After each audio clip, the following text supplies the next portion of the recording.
오늘은 아직 광야라는 제목으로 말씀을 나누겠습니다. 여기가 이제 이스라엘이에요. 지난번에 이제 이스라엘 우리 따누에서 갔을 때 그 가이드 연결해 주신 분이 그 제작한 거라고 해서 한국에서 살 수 있다고 그래서 뭐 이렇게 사뒀던 건데요. 이 고저가 표시돼 있어서 굉장히 이렇게 있습니다. 하여튼 이스라엘 사해가 있고 위에는 이제 요단강 그 위에는 이제 그 갈릴리 바다 뭐 이런 식으로 이렇게 돼 있는데 이스라엘 입체지도라고 해요. 그 이스라엘은 성경 내에 있는 역사도 특이하지만요. 예.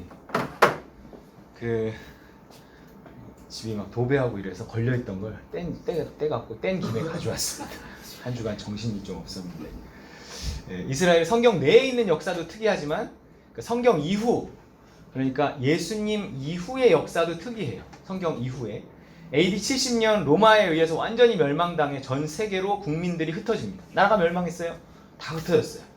그 흩어진 유태인들이 세계 구석구석에서 살다가 2000년 만에 나라를 되찾습니다. 유사일에 이런 게 없어요. 1, 2차 세계대전의 와중에 과거 잃어버렸던 영토를 회복하고 국민들이 대거 이주해 오면서 1948년 새로운 이스라엘이 건국되죠. 이 전쟁이 아니었고 히틀러가 유대인을 핍박하지 않았다면 이렇게 이렇게 대거 모이기는 힘들었을 거다. 이렇게 이야기를 하더라고요.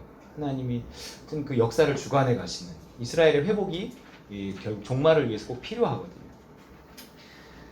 뭐 주변에서 가만히 있었겠습니까? 2000년 만에 나타나갖고 내 집 내놔 이러는데 그 중동 지역에서 그 원래 살던 그 팔레스타인 사람들도 있고 전쟁이 벌어지죠. 5차에 걸친 중동 전쟁을 치르면서도 아직까지 이스라엘은 그들의 나라를 지키고 있습니다. 하나님은 이스라엘을 택하셔서 구원의 역사를 진행시키셨어요. 예수님은요, 일본인도 아니고 중국인도 아니고 무슨 유럽 사람도 미국 사람도 아니고요, 이스라엘 사람이에요. 예수님 유태인이에요. 유태인. 하나님은 이스라엘의 역사 속에 늘 함께 하셨습니다. 그래서 이스라엘의 역사를 통해서 우리는 하나님을 만날 수 있는 거예요. 이스라엘의 흥망성쇠는요, 하나님에 의해서 결정됐습니다. 흥하고 성할 때는 언제였는가? 이스라엘이 하나님을 기쁘시게 할 때. 망하고 쇠할 때는 언제였는가? 이스라엘이 하나님을 기쁘시게 하지 못했을 때. 뭐 진노하시게 했을 때. 그럴 때. 아니 근데 그 이스라엘의 역사가 왜 우리에게 중요한가? 그건 이스라엘 사람들 얘기고 우리 얘기가 아니지 않는가? 근데 아니에요. 왜냐하면 그 이스라엘의 하나님이 곧 누구예요? 우리 하나님이기 때문에 그 하나님이 이스라엘을 어떻게 대하셨는가를 보면 우리를 어떻게 대하실까를 알 수 있다는 거예요. 한번 따라해 볼까요? 그 하나님이 내 하나님이다. 그러니까 이스라엘의 역사가 중요한 거예요. 성경에 나온 이스라엘의 이야기가 중요합니다. 맞아요. 그 하나님이 내 하나님. 그러니까 중요해요. 그들을 대하듯이 나를 대하실 거라는 거죠. 그분은 어제나 오늘이나 영원토록 동일하시기 때문입니다. 그래서 어떻게 하면 복을 받는지, 어떻게 하면 벌을 받는지 이스라엘의 이야기를 통해서 알 수 있다는 거예요. 그냥 PPT 안 써졌지만 넘기시면 돼요. 네. 어떻게 하면 벌을 받고 어떻게 하면 복을 받는지 이스라엘의 이야기를 통해서 알 수 있어요. 이스라엘의 이야기를 이렇게 보면 이렇게 해야 복을 받는구나. 이렇게 하면 벌을 받는구나. 하나님은 이런 하나님이구나. 알 수 있다는 거죠. 읽어볼게요. 시작. 형제들아 나는 너희가 알지 못하기를 원하지 아니하노니. 알지 못하기를 원하지 아니하노니 무슨 뜻이에요? 알기를 원한다는 뜻이죠. 뭘 알기를 원해요? 바울은 우리가 꼭 알아야 될 게 있다는 거예요. 그게 뭐예요? 네, 넘겨보세요. 예, 그게 뭐냐면 우리 조상들이. 우리 조상. 바울의 조상 누구예요? 이스라엘. 이스라엘의 이야기를 너희가 알아야 된다. 이런 뜻이에요. 왜냐하면 그들의 역사는 우리를 위해서 기록된 역사예요. 그들은 몸으로 떼어가면서 우리에게 샘플을 만들어준 거예요. 그걸 바울은 그런 샘플, 이스라엘의 역사는 우리에게 어떤 신앙인들, 우리들에게 샘플이에요. 우리 그리스도인들에게 그 샘플을 보면서 온전한 것이 어떤 건지, 또 우리의 삶이 어떻게 진행될지, 하나님은 어떤 하나님인지 알게 하시려고 샘플로 그들을 택하신 거예요. 그걸 바울은 뭐라 그러냐면 본보기라 그래요. 6절과 11절에 이러한 일은 우리의 본보기가 돼요. 11절에 이런 일은 본보기가 되고 우리를 위해 깨우치기 위해서 기록되었다. 이런 거예요. 그러니까 이스라엘의 이야기, 특히 성경에 나온 이스라엘의 이야기를 우리가 관심을 가지고 봐야 합니다. 그들의 이야기가 우리의 이야기이기 때문에 그래요.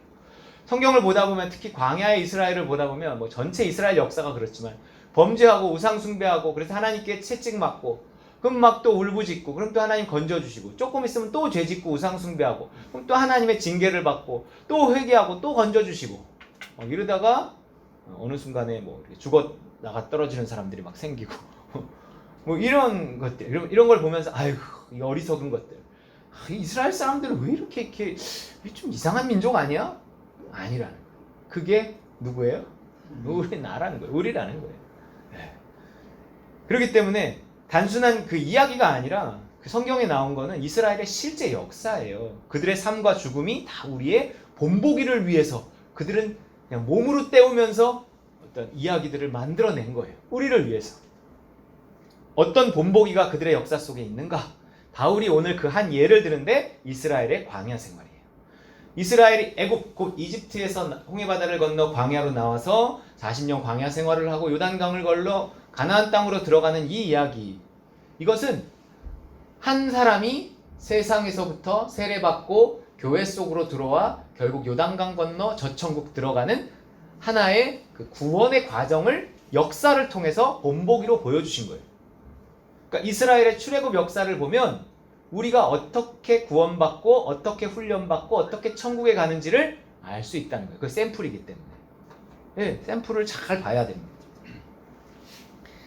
그렇기 때문에 그 이스라엘의 출애굽, 특히 그 광야 40년 동안 일어난 일은 우리를 위해서 중요한 거예요. 그 광야에서 일어나는 일이 곧 우리의 이 삶의 현장, 예수 믿고 천국 가기 전에 이 교회 생활을 하면서 우리가 경험하게 될 일들이라는 거죠. 그래서 그들이 다 구름 아래에 있고, 그러니까 홍해바다를 건넌 거예요. 다 구름 아래에 있고 바다 가운데로 지나며 모세에게 속하여 구름과 바다에서 세례를 받고 출애굽해갖고 홍해바다가 가로막히니까 모세를 통해서 지팡이를 내어 밀매 갈라졌어요. 갈라지고 위에는 구름이 이렇게 그들을 덮고 있고 양쪽에는 그 물이 있고 그러니까 물 한 가운데를 이렇게 통과한 거죠. 그거를 뭘로 오늘 그거는 뭐에 대한 샘플이라는 거예요? 오늘날 세례에 대한 샘플이라는 거예요. 그러니까 우리가 세례를 받고 세상에 대해서 죽고 하나님 나라에 대해서 하나님에 대해서 새롭게 살아나는 거예요. 그러면서 광야 속으로 들어와서 신령한 음식을 먹고 신령한 음료를 마셨다 그랬어요. 광야를 그래서 광야 교회라고 표현을 합니다. 사실 모세를 통해서 약속하신 곳은 광야가 아니라 천국이었어요. 가나안 땅이었어요. 우리 있잖아요. 예수 믿고 천국을 약속받았는데 천국에 가기 전에 어디에 지금 있는 거예요? 교회에 있는 거예요. 그래서 광야 교회라는 표현을 씁니다. 근데 이 광야는요, 이집트도 아니고 가나안 땅도 아닌 광야예요. 마찬가지 이 교회는요, 세상도 아니고 천국도 아닌 어떤 곳입니다. 그러니까 이게 약간 어정쩡한 게 있는 거예요. 우리가 이 땅에 살아갈 동안은 이 어정쩡함을 받아들여야 됩니다. 완벽하지 못해요. 완벽하지. 물론 세상에 있지도 않지만 그렇다고 천국은 아니기 때문에 어정쩡한 시기가 좀 이렇게 우리가 살아가는 동안이 약간 그런 시기입니다. 이 어정쩡함을 좀 그래도 받아들일 수 있어야 돼요. 그림으로 표현하면 이런 거 우리 몇 번 봤었죠. 예, 이 천지를 창조하고 세상 나라가 진행이 되다가 아직 세상이 끝나지 않았는데 이 세상이 끝나면 하나님의 나라가 시작될 거라고 모두가 생각했었어요. 유대인들은 다 그렇게 생각했었어요. 그런데 하나님의 나라가 이상한 형태로 임한 거예요. 세상 나라가 끝나지 않았는데 하나님의 나라가 임해버린 거예요. 그 하나님의 나라는 보이지 않죠. 예수님의 초림, 아기 예수님으로 예수님이 오셨을 때 하나님의 나라가 시작됐고 그 하나님의 나라는 이 세상 나라가 끝날 때까지 겹쳐진 채로 가게 돼 있어요. 왜 성경은 이 겹쳐진 시기, 예수님의 초림과 재림 사이, 지금 우리가 살고 있는 이 시기, 이거를 말세 이렇게 불러요. 저 겹쳐진 시기를 사는 어떤 우리들의 특징이 있죠. 이 시기에 특징이 있단 말이에요. 뭔가 겹쳐져 있기 때문에 나의 오늘의 신앙의 수준과 상태에 따라서 무언가 저 하나님 나라에 속한 행복한 하루가 되기도 하고 내 상태가 안 좋고 수준이 낮으면 세상 나라에 속한 불행한 하루가 되기도 하고 그래요. 뭔가 내가 불행할 것인가 내가 행복한 것일까를 내 수준이 내 상태와 수준이 결정한다는 거예요. 수준은 그릇의 크기예요. 좀 그릇이 커야 많이 담겨요. 그렇다고 그릇이 크다고 꼭 많이 담겨 있으라는 법은 없어요. 그건 상태예요, 상태. 내 오늘의 상태가 수준은 크지만 상태는 안 좋을 수 있어요. 수준은 작지만 상태는 좋을 수 있어요. 근데 뭔가 이 수준과 상태가 다 좋아져야 돼요. 그래서 나의 오늘 하루가 하나님의 은혜로 가득 채워져서 하나님의 은혜를 채울 수 있는 기본적인 그릇이 점점 커져야 되고, 그 그릇에 맞게 내가 은혜를 채우는 애씀이 있어야 되고, 그래서 뭔가 채워진 하나님의 은혜와 사랑으로 채워진 채로 하루를 살아가면 저 하나님 나라에 속한 하루를 살 수 있다는 거예요. 물론 내가 죽거나 그래서 천국에 가거나 예수님의 재림 이후에 하나님의 나라만이 남으면 불행이란 없어요. 근데 지금 이 겹쳐진 시기를 살고 있는 마치 광야 같은, 어정쩡하잖아요. 다윗이 기름 부음을 받고 바로 왕이 된 게 아니었어요. 한참을 사울과 싸우다가 뭐 이렇게 나중에 실제 통일 왕국의 그 왕이 되어집니다. 뭔가 이렇게 우리가 세례를 받고 교회 안으로 들어왔지만 아직 천국은 아닌데 아닌 것도 아니고 뭐 이런 상태가, 광야 같은 시기가 우리가 지금 하나님의 나라와 세상 나라가 겹쳐져 있는 이런 시기라는 거예요. 이 광야의 특성은 뭐냐면요, 세상에 이 땅을 밟고 살고 있으면서도 하늘에 있는 것들을 맛볼 수 있어요. 그것이 뭐냐면 넘겨보세요. 그것이 뭐냐면 신령한 음식과 신령한 음료, 이렇게 표현한 거예요. 만나를 먹었어요. 만나가 어디에서 내려왔어요? 하늘에서 내려왔어요. 만나의 뜻이 뭐냐면 What is this? 이것이 뭐냐? 그 이름 자체의 뜻이 이것이 뭐냐는 거예요. 무슨 뜻이에요? 세상에 없는 거라는 거예요. 이 세상에 없기 때문에 뭔지 모르는 거예요. 누군가는 알아야 돼요. 전문가는 알아야 돼요. 전문가조차도 희귀하고 처음 보는 거. 이 땅에 없는 거. 이것이 무엇이냐? 이름의 뜻이에요. 하늘에 속한 거란 말이에요. 그러니까 그 만나를 다 갈아갖고 밀가루처럼 만들어서 반죽을 해서 구워 먹고 삶아 먹고 이렇게 광야 생활을 했던 거예요. 그걸 신령한 음식, 반석을 쳐서 나온 물을 마셨어요. 신령한 음료.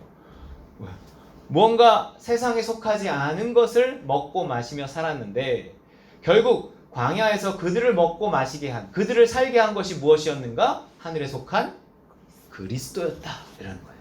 이 땅을 밟고 살고 있으면서도 하늘에 속해 있는 그리스도로 말미암아 사는 거예요. 하나님의 은혜로 사는 거예요. 하늘에 일용할 양식으로 살아가는 거예요. 그게 이 겹쳐진 시기의 특징입니다. ገብ쳐져 있기 때문에 가능했다는 거예요. 지금 우리가 세상 나라에 속해 있지만 동시에 하나님 나라에 속해 있는 상태이기 때문에 우리도요, 하늘에 속한 빵과 하늘에 속한 물을 먹고 살고 있다는 거예요.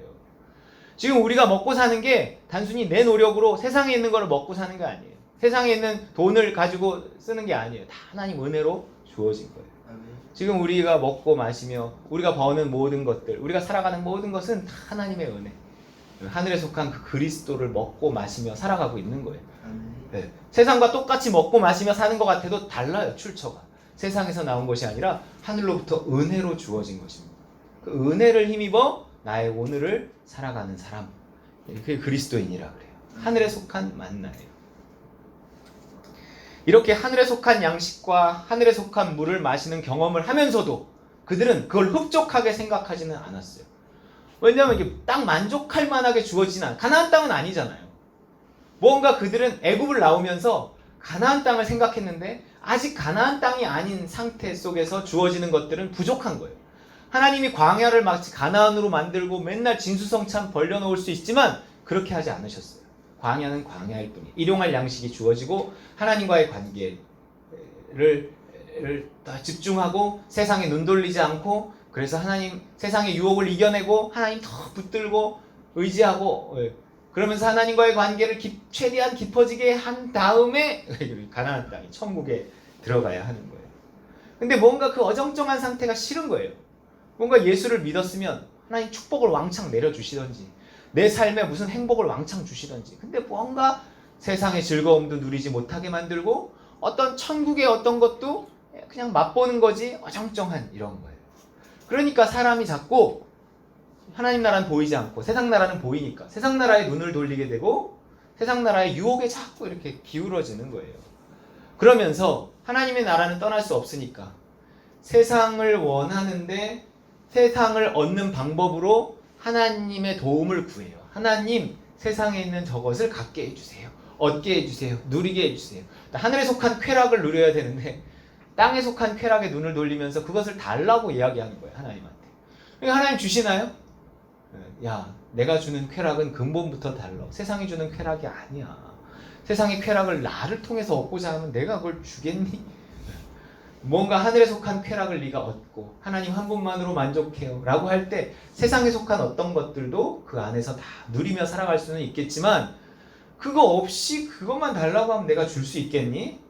이렇게 하나님이 이야기하시니 좀 불만이 쌓이는 거죠. 아 그래요? 나 하나님만 바라볼래? 이렇게 안 돼요 사람이. 아 그래도 그렇잖아요. 뭐 이렇게 자꾸 이러니까 불만과 불평이 생기는 거예요. 뭔가 이 어정쩡하면 언제 끝나는 거예요? 뭐 축복을 왕창 내려주시던지, 이거 아예 천국에 데려가시던지, 아니면 이제 인연을 끊고 이제 날 세상으로 그냥 가서 좀 마음껏 살다가 죽기 직전에 구원해 주시던지, 뭔가 이 어정쩡한 광야가 마음에 안 드니까 자꾸 불평이 나오는 거예요. 불만이 나오는 거예요. 그래서 5절 말씀입니다. 그 광야에서 그들이 어떻게 죽어갔는가? 무엇 때문에 죽어갔는가?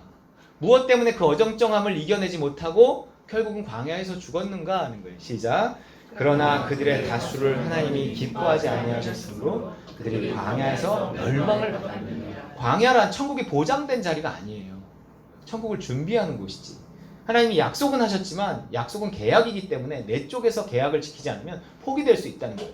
항상 이미 구원받았지만 아직 우리는 구원받은 게 아니기 때문에 이런 말씀이 있단 말이에요. 광야에서 멸망이에요. 하늘의 양식과 하늘의 음료를 맛본 자들의 다수가 광야에서 멸망받았다. 그래서 히브리서에서도 이런 말씀이 있어요. 은혜를 받고도 이렇게 될 수 있어요. 시작. 한번 빛을 받고 하늘의 은사를 맛보고 성령에 참여한 바 되고 하나님의 선한 말씀과 내세의 능력을 맛보고도 타락한 자들은 다시 새롭게 하여 회개될 수 없나. 맨 끝에 빨간 글씨 넘겨주세요. 그 마지막은 뭐가 되리라? 멸망이에요. 지옥이에요. 교회에 들어왔다고 다 천국은 아니에요. 광야에 왔다고 다 가나안 땅이 아닌 것처럼 샘플이에요. 샘플. 우리에게 경고하시는 거예요. 그러면 그들이 광야에서 왜 멸망을 받았는가? 여기 보면 넘겨보세요. 뭐라고 나오면 하나님이 기뻐하지 아니하셨어요. 그러니까 하나님을 기쁘게 하지 못하면 우리는 광야에서 멸망당한다는 거예요. 근데 하나님을 기쁘게 하는 건 어떤 일일까요? 우리 하나님을 기쁘시게 하는 일을 해야 돼요. 근데 이건 일이기 전에 어떤 상태라는 거예요. 상태. 그러니까 자아가 살아있으면 하나님을 기쁘시게 못해요. 자아가 살아서 무엇을 하건 하나님을 기쁘시게 못해요. 그러니까 뭔가 내가 죽고 예수가 살아있는, 나를 날마다 십자가에 못 박고 뭔가 내 안에 계신 예수님을 의지해서 살아가는 삶, 그분의 인도하심과 도우심으로 살아가는 삶, 내가 죽고 나는 거룩한 산 제물로 드려지고 오직 예수님 따라서 살아가는, 믿음으로 살아가는 그 삶을 하나님은 기뻐하신다 그래요. 그래서 그걸 로마서에서 이렇게 표현해요. 빨간 글씨 시작. 너희 몸을 하나님이 기뻐하시는 산 제물로 드리라. 내가 죽은 상태, 내가 죽고 예수가 살아서 오직 믿음을 따라서 그분의 사랑을 의지해서 살아가는 그 상태가 하나님이 기뻐하시는 상태.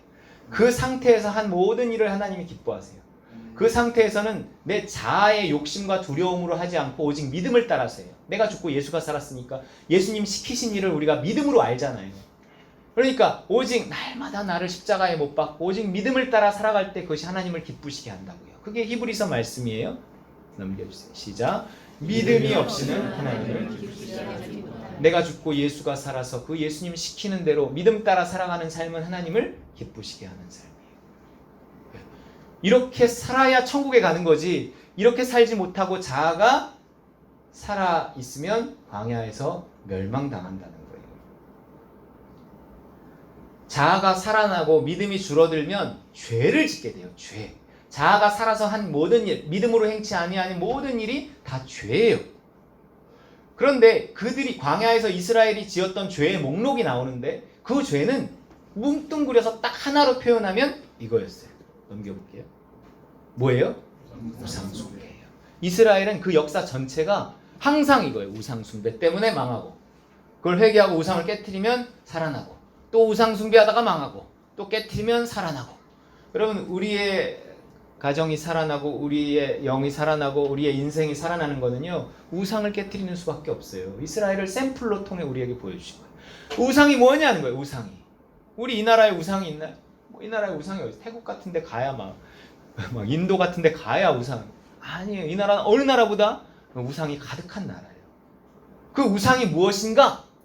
죽지 않은 자아. 이게 우상이에요. 내 자아가 우상이에요. 내가 나를 섬기는 거예요. 자아의 행복을 특히 지금 우리나라는 소소하지만 확실한 행복. 뭐예요? 소확행이라 그래요. 소확행이라는 우상을 섬기고 있어요. 네. 살아있는 자아가 우상이에요. 자아를 위해서 살아가는 거예요. 자아의 행복을 위해서 살아가는 거예요. 자아의 행복을 섬기며 살아가는 거예요. 그 자아를 이렇게 바깥의 형태로 표현해 놓은 그 우상이, 그걸 표현해 놓지 않아도 내 안에는 우상이 있단 말이에요. 그래서 뭔가 이 하나님은 내가 나를 죽이고 예수님을 따라 살 때 결국 주님은 나를 위해서 사시기 때문에 내가 믿음을 따라서 당장의 어떤 힘듦과 어려움이 있어도 인내하고 견디다 보면 나를 종국적인 어떤 진정한 행복, 영원한 행복으로 이끄실 것인데 너무 멀리 있는 행복이 눈에 보이지 않고 붙잡지 못해. 그리고 세상에 있는 작은 행복들, 뭔가 소소하지만 뭔가 나를 만족시켜 줄 수 있는 것들을 계속 추구해요. 왜냐하면 내가 나를 섬기고 있기 때문에, 나의 행복을 추구하고 있기 때문에, 나라는 자아라는 우상을 섬기기 때문에 계속 그 자아가 행복할 수 있는 게 뭘까를 생각하고 그런 것들을 자꾸 내 삶에 끄집어 들인단 말이에요. 그게 우상숭배예요. 이제 그것이 저 우상숭배와 우상숭배 사이에 이제 어떤 우상숭배를 하고 있는가, 구체적인 죄의 목록이 나오는데 첫 번째가 뭐냐면 음행이다. 음행. 그럼 음행하면 멸망당합니다. 뭐 구체적인 뭐를 말할 것도 없이 음행은요 우리에게 굉장한 죄책감을 가져다주고 그 죄책감은 하나님으로부터 확실하게 멀어지게 해요. 그런 구체적인 음행도 있지만 그들이 먹고 마시며 뛰어놀았다는 표현도 있는 것처럼 이거는 어떤 세상에 눈을 돌리는 세상과의 간음, 뭐 이런 것들을 상징한다고 보여지는 거예요.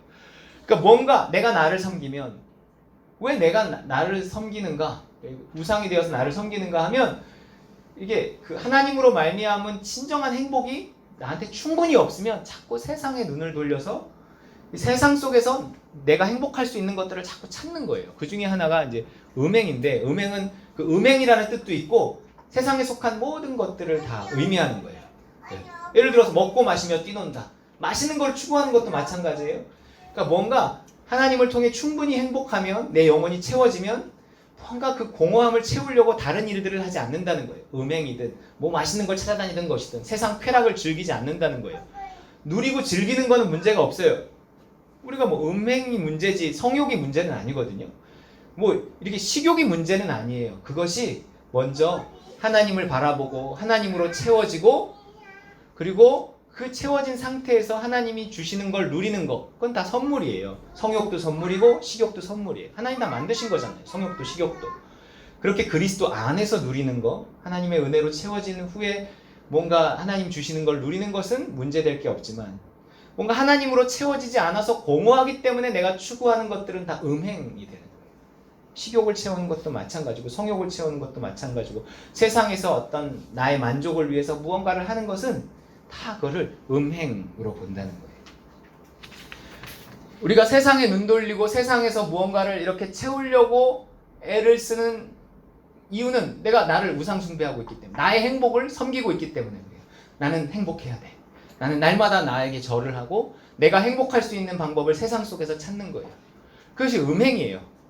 뭐 넓은 의미의 음행이고 좁은 의미로 뭐 음행도 음행이고 뭐 식욕을 채우는 것도 음행이고 뭔가 세상에서 어떤 쾌락을 추구하는 것들이 다 음행이 된단 말이에요. 그것 때문에 멸망하는 거예요. 계속 내가 광야에서조차도, 세상에서 그랬다면 몰라, 내가 광야에 나오고 교회에 나오고 내가 이제 하나님의 나라와 세상 나라가 겹쳐진, 그래서 하나님의 나라를 누릴 충분한 권리를 가졌는데, 내가 예수 그리스도의 이름으로 얼마든지 하나님의 은혜와 사랑을 체험받을 수 있는데 쉽진 않지만 그걸로 채우려고 애를 써야지. 그 광야에서 다시 떠나온 그 세상의 쾌락을 추구하고 그것을 통해서 나를 섬기고 이런 우상 숭배를 하게 되면 다 아웃, 멸망한다는 얘기를 하는 거예요. 자, 보세요. 내가 광야에서 하나님으로부터 오는 은혜를 통해 행복을 채워야 하는데 그렇게 하지 않고 세상을 통한 행복을 채우려고 하나님을 동원한다 그랬어요. 하나님, 저 세상의 행복을 나에게 주세요 라고 하면 하나님이 협조하지 않는단 말이에요. 그럼 나에게 뭐가 나올 것 같아요? 그 다음에 원망과 불평이 나온다는 거예요. 그래서 뭐예요?